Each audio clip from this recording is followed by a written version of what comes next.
Pernyataan Presiden Prabowo Subianto bahwa dirinya bertanggung jawab penuh atas proyek kereta cepat Jakarta-Bandung memunculkan gelombang pembahasan baru di ruang publik.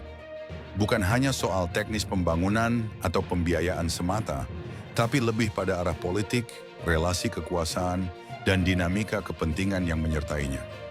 Sejak awal, proyek kereta cepat telah menjadi salah satu simbol kebijakan pemerintahan Jokowi. Proyek ini digadang-gadang sebagai bukti keberhasilan transformasi infrastruktur, percepatan mobilitas, dan modernisasi teknologi transportasi di Indonesia. Namun di balik narasi itu, muncul banyak persoalan. Pembengkakan biaya, ketergantungan utang, proyeksi keuntungan yang lemah, hingga persoalan tarif yang tidak terjangkau publik. Karena itu, saat Prabowo menyatakan bahwa ia mengambil alih tanggung jawab penuh, publik menangkap isyarat politik yang jauh lebih besar dari sekadar komitmen teknis. Banyak pihak menilai bahwa langkah ini merupakan bentuk pasang badan terhadap Jokowi. Publik melihat bahwa jika kereta cepat dinilai gagal atau menimbulkan beban keuangan jangka panjang, maka yang paling terdampak adalah reputasi pemerintahan Jokowi. Dengan Prabowo menyatakan dirinya bertanggung jawab, maka beban itu seolah dipindahkan. Dan disinilah spekulasi mulai bergerak. Salah satu spekulasi yang menguat adalah potensi penghentian atau pengalihan audit investigatif terhadap proyek ini. Sebab jika audit dibuka secara penuh dan mendalam, ada potensi temuan yang menyentuh kontraktor BUMN hingga proses pengadaan yang selama ini tidak sepenuhnya transparan. Audit ini juga berpotensi menyingkap dugaan markup yang sudah lama dibicarakan publik.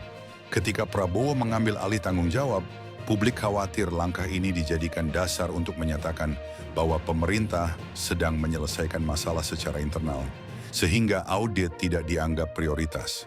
Selain itu, muncul kekhawatiran bahwa pernyataan ini dapat dijadikan alasan untuk menghalangi KPK melakukan penyelidikan terkait dugaan korupsi dalam proyek kereta cepat.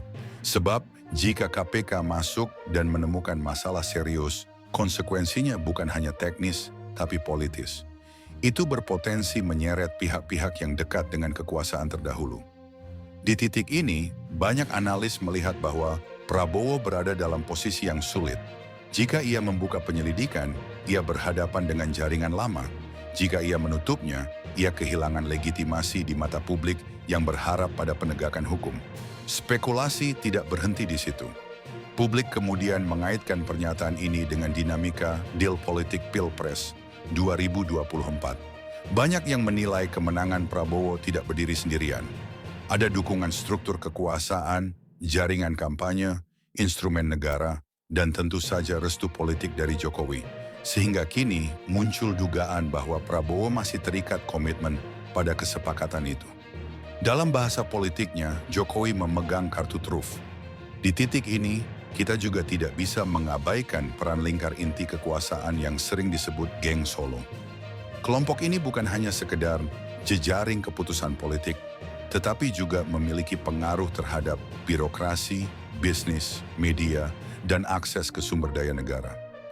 Jika jaringan ini masih aktif dan memiliki kepentingan dalam keberlangsungan proyek kereta cepat dan stabilitas citra keluarga Jokowi, maka posisi Prabowo menjadi semakin terikat. Dampaknya, kepercayaan publik terhadap Prabowo mulai mengalami penurunan. Sebagian pendukung lama yang dulu melihat Prabowo sebagai figur mandiri dan tegas, kini mulai mempertanyakan siapa sebenarnya yang sedang memegang kendali pemerintahan.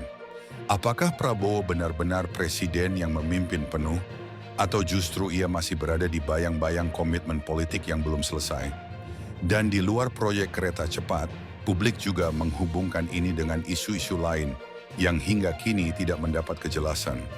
Dugaan ijazah palsu Jokowi, dugaan ketiadaan ijazah SMA Gibran, hingga laporan dugaan gratifikasi, korupsi, dan pencucian uang yang diduga melibatkan keluarga Jokowi.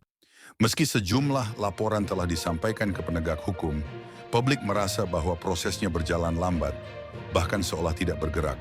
Dengan Prabowo mengambil posisi pasang badan, semakin menguat keyakinan bahwa kasus-kasus ini tidak akan berjalan.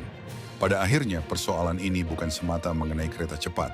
Yang sedang dipertaruhkan adalah arah penegakan hukum kemandirian presiden, dan masa depan demokrasi dalam relasi kekuasaan di Indonesia.